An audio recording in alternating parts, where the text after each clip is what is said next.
ke luar negeri ada nggak? Nggak ada, Pak. Hah? Keluar negeri. Pak. Kenapa nggak ada keluar negeri dampaknya? Kan jauh, Pak. Kan jauh. Luar biasa sekali jawabannya ya. Sebenarnya kalau answer jawab tadi ada, saya mau bilang tuh bahwa ada nggak wewenang pemerintah daerah ngurus hubungan luar negeri. Bagus lah, nggak terjebak ya. Siapa lagi? Amel nih. Amel nih lagi megang jakun nih.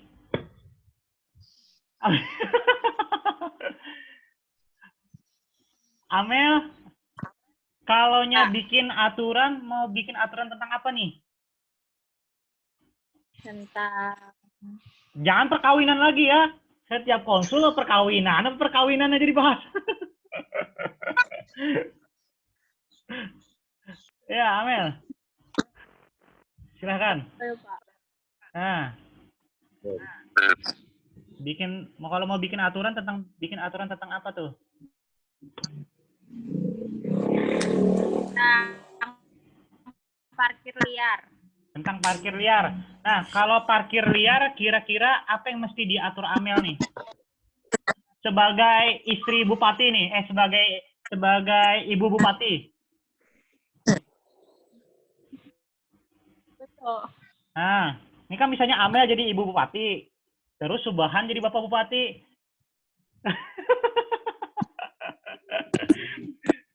Oh, Subahan kerida bininya lagi lah. Cak ada bininya rame itu. Ada Pak, lagi raguan. Oh, gimana raguan? Amel nih, kalaunya jadi bupati kan pembahasan di DPRD kan, kepala daerah dengan DPRD mau bikin aturan. Nah, ketika mau bikin aturan tentang parkir liar, kira-kira apa yang bakal Amel atur dalam perda itu tuh?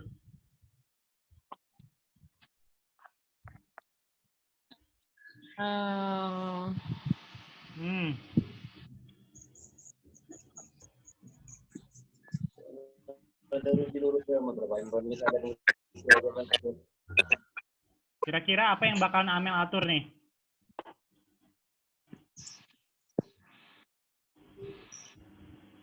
Ayo, Pak. Ayo Amel, apa yang bakalan yang Amel atur? Sebagai ibu bupati nih.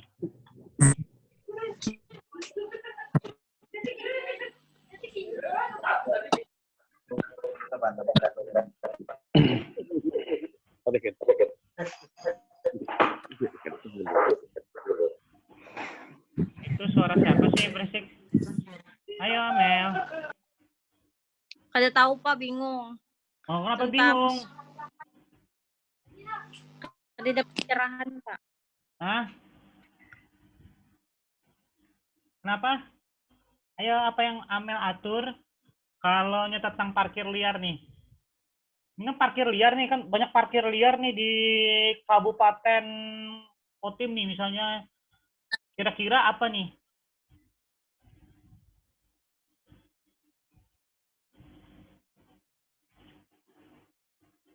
Yo, Amel.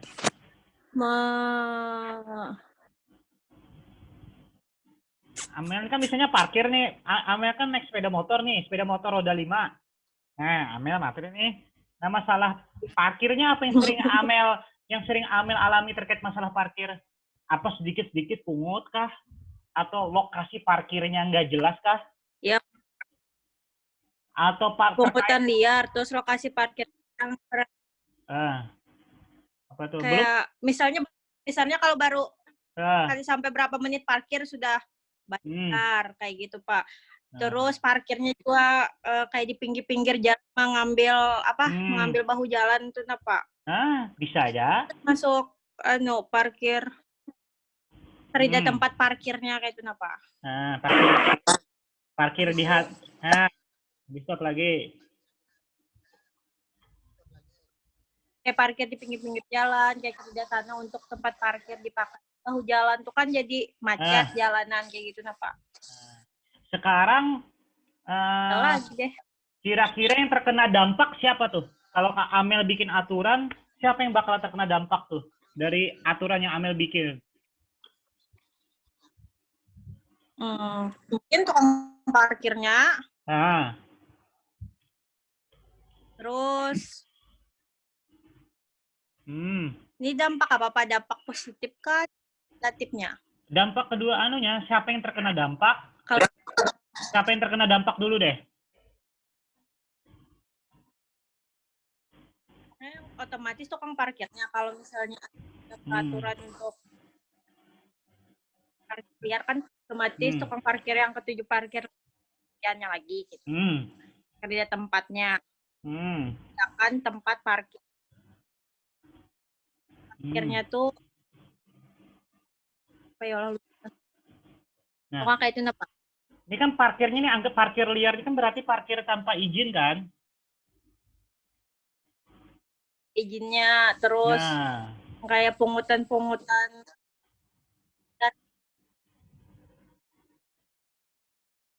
Semestinya gini ya, ini tukang parkir. Ini tukang parkirnya tanpa ada izin.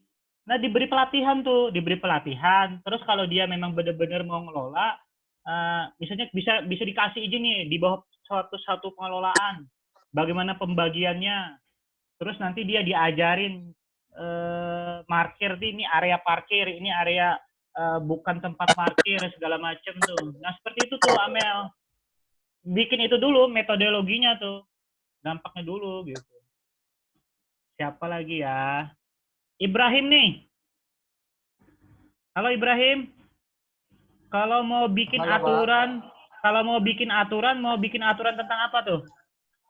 Kalau dari dulu sih yang selalu lu gaungkan tuh satu aja Pak, tentang perda sampah. Tentang sampah. Dengan masyarakat. Apa yang mau diatur terkait perda sampah tuh? Masalahnya yang pertama ya pastinya pembuangan sampah oleh masyarakat yang sampai saat ini kalau khusus di Rapotim sendiri masih banyak yang amburadul lah Pak. Di beberapa titik jalan masih kita mendapat temukan, sedangkan pihak pemerintah sendiri sudah menyiapkan beberapa depo sampah yang bisa dibilang itu sudah cukup memfasilitasi dan memenuhi ruangan untuk sampah-sampah masyarakat yang bagi masyarakat yang ada di Kotim. Nah, lalu untuk perdanya nanti ya kalaupun itu misalnya ketika dilaksanakan atau dibuat nanti salah satu utamanya kan bagaimana sih masyarakat tuh benar-benar sadar loh dengan sampah ini buangnya gimana, terus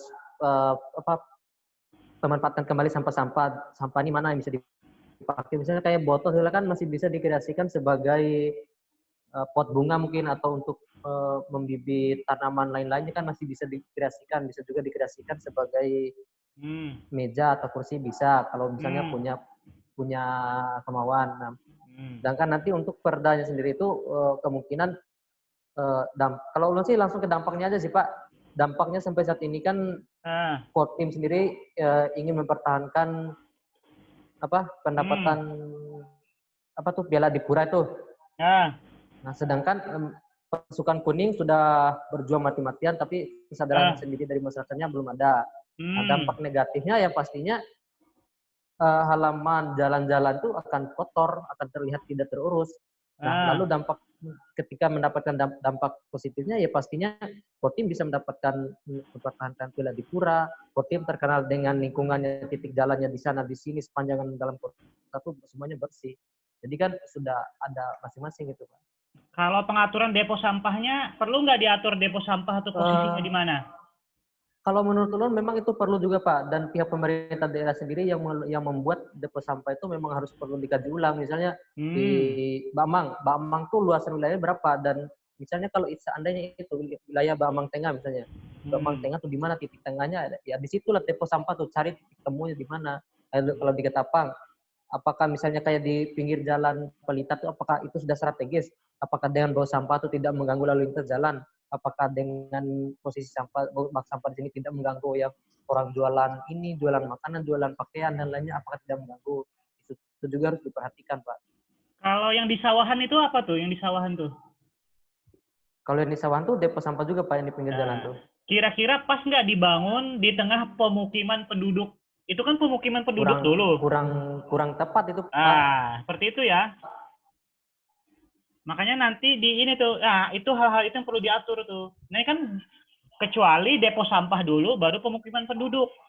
Kalau ini kan pemukiman penduduk ada lebih dulu, baru depo sampah.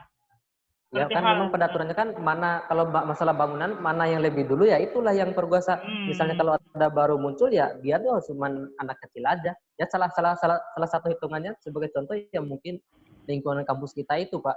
Masalah pemanfaatan lahan kampus yang seharusnya sampai pinggir jalan depan sana tapi dimanfaatkan oleh warga karena mereka sudah lama lebih dulu di situ di kampus mengalahkan gitu. Nah, itu bisa tuh. Siapa lagi saya tanya ya? Yang saya tanya nih.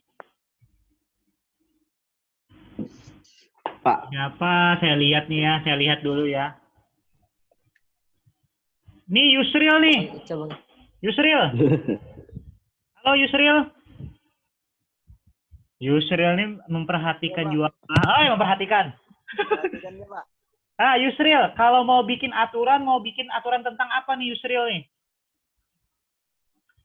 Kita masih metodologi ya, kita masih metodologi ya, belum nanti naskah akademik, belum nanti rancangan aturan tuh. Kita metodologi gini, menggali keresahan kalian nih.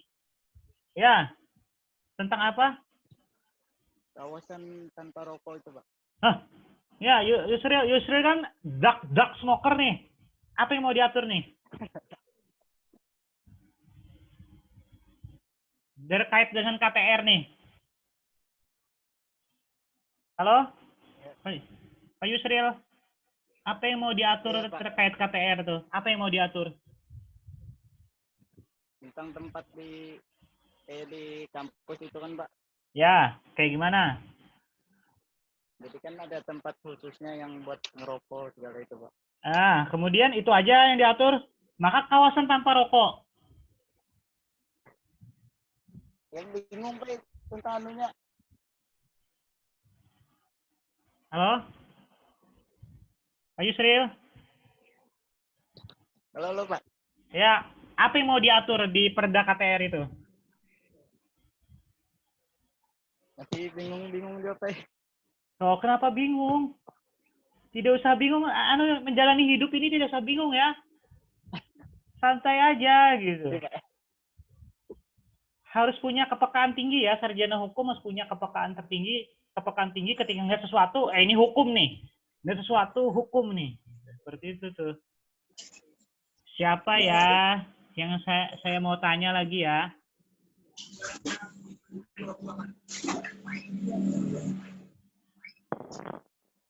Siapa nih? Nih Bimi nih. Bimi Topan.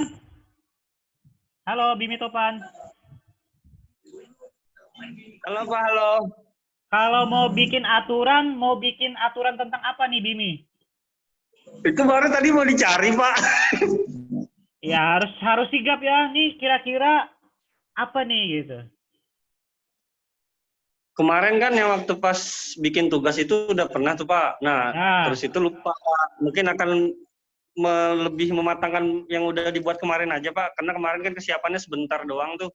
Apa tuh? Belum. Masalah saung ayam. Lain, retribusi pokoknya kemarin Pak punya saya Pak. Ada datanya di laptop. Nih Ica nih. Halo Ica. Ica, kalau mau bikin aturan tentang apa nih? Aturan ini aja Pak, yang dekat-dekat dengan ciwi-ciwi Pak. Contohnya tuh kayak yang nggak berbipom Pak. Biar lebih lagi. Tentang bipom? Di krim-krim yang sekarang tuh banyak beredar selain krim wajah, terus ada hand body dan lain-lain Pak. Oh. Rasanya mahasiswi kita ada tuh jualan hand body. Jadi gini, Cak. Cocoknya diatur di mana nih? Kan terkait BPOM nih. Cocoknya diatur di mana? Diatur di undang-undang kah? Diatur di Perpu kah? Diatur di peraturan pemerintah? Diatur peraturan presiden? Peraturan daerah kah? Atau di peraturan STIH? Cocoknya diatur di mana nih? Di peraturan daerah aja dulu, Pak. Soalnya kalau misalkan di daerah aja dulu, soalnya kalau misalkan mencakup nasional, takutnya nanti katanya memutus rezeki orang. Kebanyakan itu sih, Pak. Kalau BPOM itu wewenang nasional apa wewenang daerah? Nasional sih, Pak. Itu ya harus lihat wewenangnya dulu, Ca. Ketika Ica bicara ini terkait BPOM, Badan Pengawasan Obat Makanan, itu berarti nasional. Berarti tidak hanya memberlakukan ini di daerah tertentu saja. Kalau daerah tertentu misalnya terkait dengan izin usaha atau apa, masuknya ke situ. Nah, makanya saya bilang lihat wewenangnya, Ca. Ini terkait ini kan wewenang pengawasan makanan dan obat ini kan dia nasional nih. Jadi dia kalau undang-undang harus materinya harus ada lebih lagi nih. Apakah di undang-undang kah? Kan nasional itu kan dia bisa bentuk undang-undang, dia bisa bentuk peraturan pemerintah, dia bisa bentuk peraturan presiden, tergantung materi apa yang mau diatur. Nah, terlepas dari bentuk yang akan diatur, ya, kan bentuk tuh. Apakah undang-undang, peraturan pemerintah atau perpres? Kira-kira Ica mau ngatur tentang apa tuh? Terkait pengawasan obat dan makanan nih. Mau ngaturin aja sih, Pak. Apa tuh layak jual atau tidaknya aja, Pak. Layak jual atau tidaknya. Kalau iya, Nah, soalnya kan Pak, sekarang tuh beredar Pak, kemarin tuh baca di sosial media, dia tuh kerja di fotokopian kalau nggak salah, kerja di fotokopian. Katanya kayak ada ibu-ibu yang minta bikinkan apa itu label, minta bikinkan label hand sanitizer, terus kata ibu itu ikutin komposisinya sama produk yang sudah ada BPOM-nya. Nah, kayak gitu kan Pas, sebenarnya berarti kan itu berbahaya Pak bahan-bahannya. Nah, mau diketatkan tuh yang kayak gitu Pak. Ah, tapi menarik nih sanitizer. Sanitizer ini obat dan makanan atau enggak nih? Obat lah Pak, tangan. Membunuh kuman. Lihat lagi ya. Nanti tidak hanya cukup satu undang-undang juga, lihat dari kesehatan juga ya, undang-undang kesehatan tuh. Oke, sekarang terkait dengan sanitizer. Tapi menarik apa yang disampaikan oleh Ica. Betul tuh. Kira-kira bener nggak nih produk yang diolah ini kan sekarang lagi marak-maraknya orang bikin sanitizer kan? Iya Pak. Nah, sekarang kan itu kan nggak sembarangan kan bikin sanitizer tuh kan. Harus ada izinnya, harus ada label pengamannya apa segala macam gitu. Nah itu menarik tuh Chan. Itu menarik tuh diatur itu. Ini kan sembarangan, ini kan bikin bukan sembarangan ya, karena tapi saya paham juga kondisinya seperti ini gitu. Tapi kan benar juga yang disampaikan Ica tadi tuh. Kan nggak sembarangan kan bikin sejenis kayak gitu kan. Siapa tahu nanti bikin iritasi apa segala macam tuh. Iya kan sekarang banyak yang ada yang iritasi dan sebagainya. Terus ada yang kurang info kalau misalkan habis pakai hand sanitizer kan ada kandungan alkohol Pak. Betul. Itu langsung nyalakan api Pak. Kalau nggak salah di kompor atau di kompor apa tuh kompor kemarin. Nah kesambar. Jadi ya betul. Edukasinya kurang tentang pemakaian sanitizer. Kok Ansoran nggak apa-apa aja Ansor? Kena api. Nggak bagus Pak. Jadi benar. Api Pak. Tahan marit lah, api tetap aja juga, tapi tahan sakit. Jadi menarik tuh apa yang disampaikan Ica tuh, apa segala macam. Nah, kira-kira kalau Ica bikin aturan itu, siapa yang bakalan terkena dampak tuh, Ca? Maksudnya berarti ini ke tenaga kerjaan lah Pak, ke perdagangan atau gimana Pak? Masih bingung. Saya tidak ingin membatasi Ica, ini perdagangan, ini ke tenaga kerjaan. Saya pengen tahu aja dari Ica, kira-kira kalau bikin aturan ini siapa yang bakalan terkena dampak? Saya tidak pengen membatasi itu dulu nih. Saya pengen mengetahui sampai di mana Ica memprediksikan ini gitu, yang akan terkena dampak tuh. Kalau yang terkena dampak, kalau misalnya dibikin peraturan seperti itu, yang pasti yang membuat itu tadi Pak, yang membuat hand sanitizer yang tanpa izin. Dia pasti ngambil untung di situ Pak.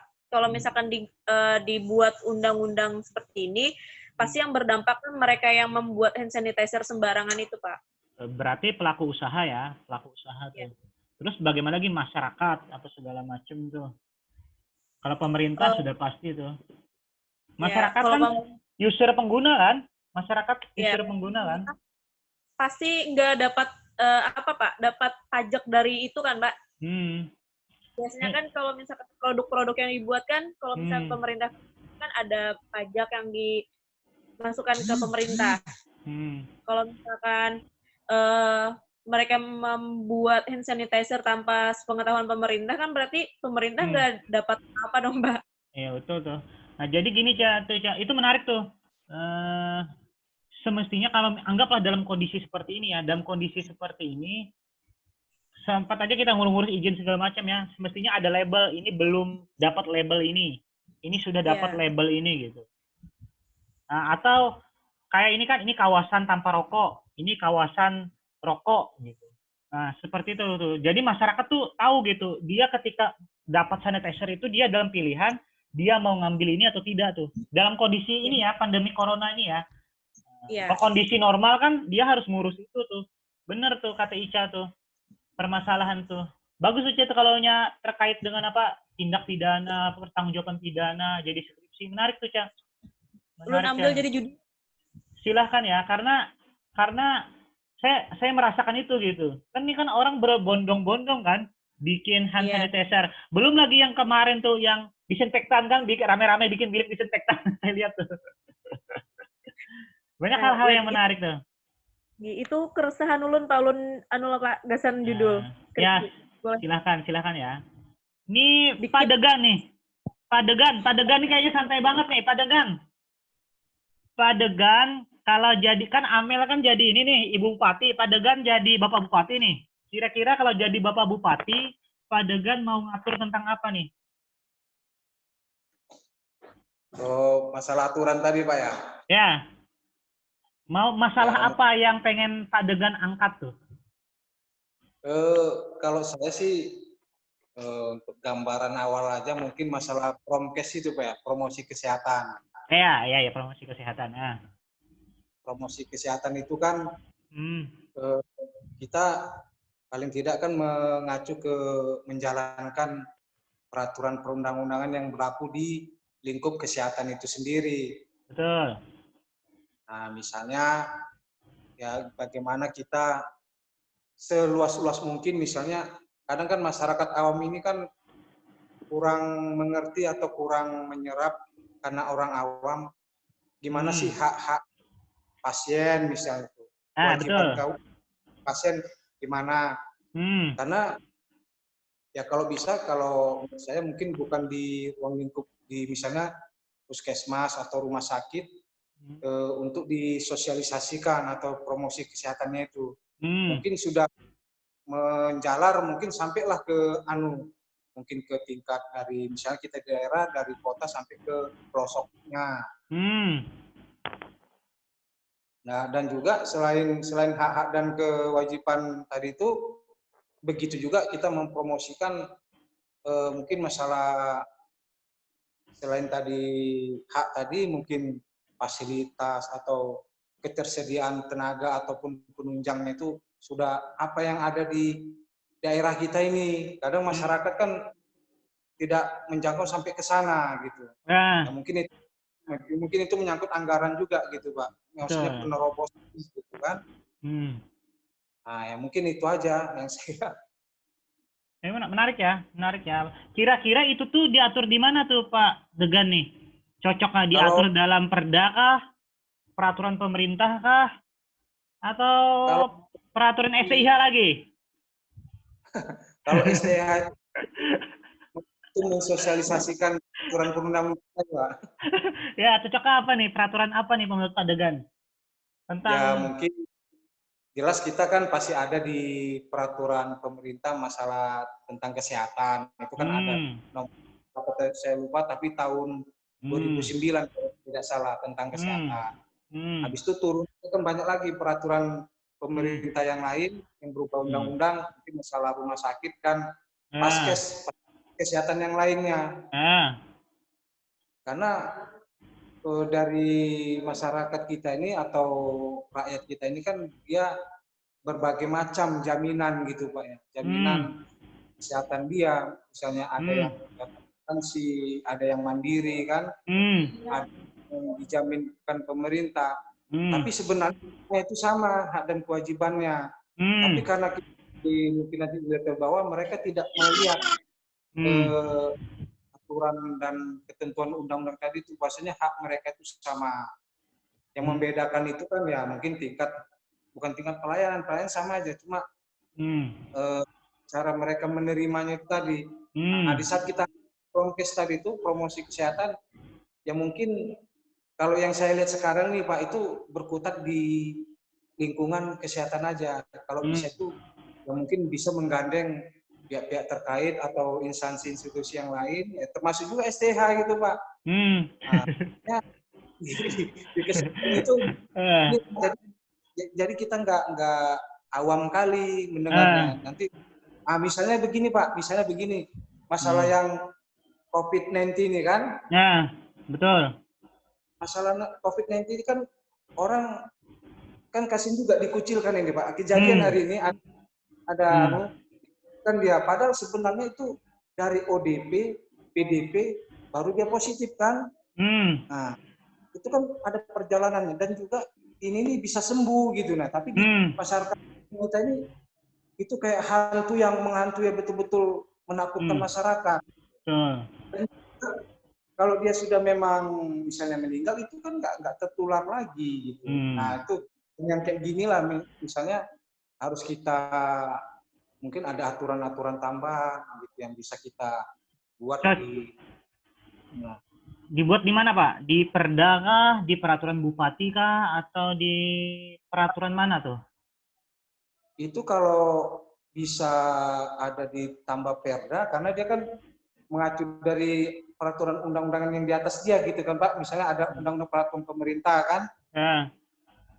Nah, jadi mungkin kalau di Perda bisa juga Pak. Jadi Pak Degan, dilihat dulu materinya tuh. Setahu saya nih Pak Degan ya, saya pernah bikin naskah akademik tentang sistem kesehatan daerah tuh. Kan promosi kesehatan termasuk dalam bagian dari sistem kesehatan daerah kan. Sistem kesehatan daerah tuh macam-macam tuh. Dari promosi kesehatan, penelitian dan pengembangan kesehatan sampai ke pemulihan mentalnya kan. Ada tuh. Terkait mentalnya segala macam tuh sistem kesehatan daerah. Nah, kalaunya di situ Perda, berarti pilihannya bisa di peraturan bupati tuh. Pak Degan tuh. Kenapa di peraturan bupati? Karena di peraturan daerah tuh hanya undang-undang dan peraturan daerah aja yang bisa memuat ketentuan pidana. Kan Pak Degan kan sama sekali tidak bicara pidana kan nanti kan. Nah, sekarang sudah ada Perda tentang sistem kesehatan daerah. Tapi saya nggak tahu di Kotim ada atau enggak. Tapi saya pernah bikin ini ya, naskah akademis tentang sistem kesehatan daerah di Provinsi Kalteng. Jadi semestinya itu turunan dari itu tuh Pak Degan. Turunan dari itu, karena dia penjabaran dari itu tuh, peraturan bupati apa segala macam tuh. Tapi saya nggak tahu tuh di Kotim ada atau enggak tuh. Nah, apa namanya tadi Pak? Sistem kesehatan daerah ya? Nah, sistem kesehatan daerah. Ya. Nah, coba nanti saya cari kalau memang bisa jadi bahan literasi kan. Kesehatan daerah.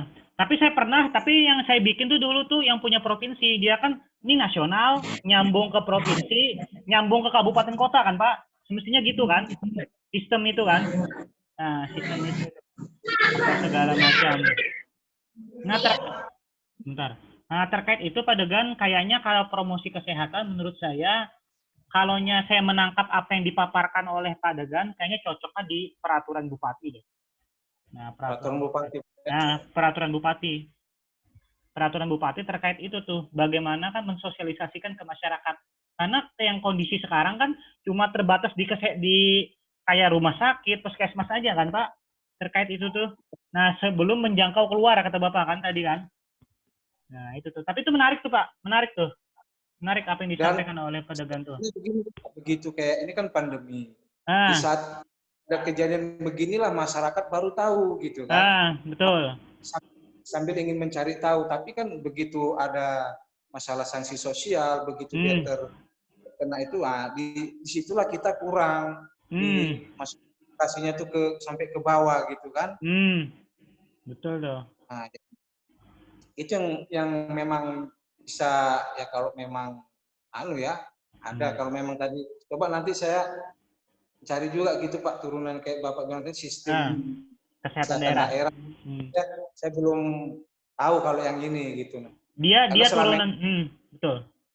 Yang kita baca ini kan sesuai ruang hukum masalah undang-undang kesehatan, tenaga kesehatan, kedokteran, rumah sakit, bahkan fasilitas kesehatan yang lain. Nah, kita hanya membaca situ. Kalau untuk di daerah, belum saya. Nanti coba.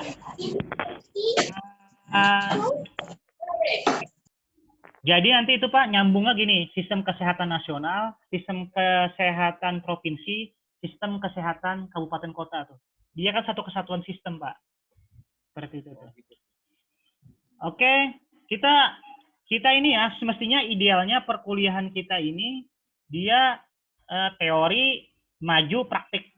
Kalau dulu kan teori saya sampaikan, kemudian maju satu persatu, tulis di papan tulis, praktik atau ketik di komputer, paparkan dari papan dari komputer tuh, ketik di laptop, paparkan pakai proyektor tuh. Kalau itu tuh dulu tuh. Tapi kalau ini saya pengen diskusi seperti ini ya, supaya dapat, karena nanti terkait tugas juga kan, terkait tugas kalian yang kalian bikin juga tuh. Kan mestinya kalau mau bikin aturan, tahu metodologi dulu, tahu apa yang diresahkan, tahu apa yang mau diatur, tahu apa yang akan terkena dampak, tahu apa yang akan disosialisasikan, dikasih solusi, nah seperti itu tuh. Baru nanti masuk ke naskah akademik. Kalau naskah akademik beres, baru nyusun rancangan tuh. Saya pengen alurnya itu dulu tuh. Ya. Ada yang ditanyakan sebelum saya akhiri? Besok kita masih kuliah lagi ya. Ada yang ditanyakan sebelum saya akhiri? Kita banyak diskusi ya. Ica, silakan Ica.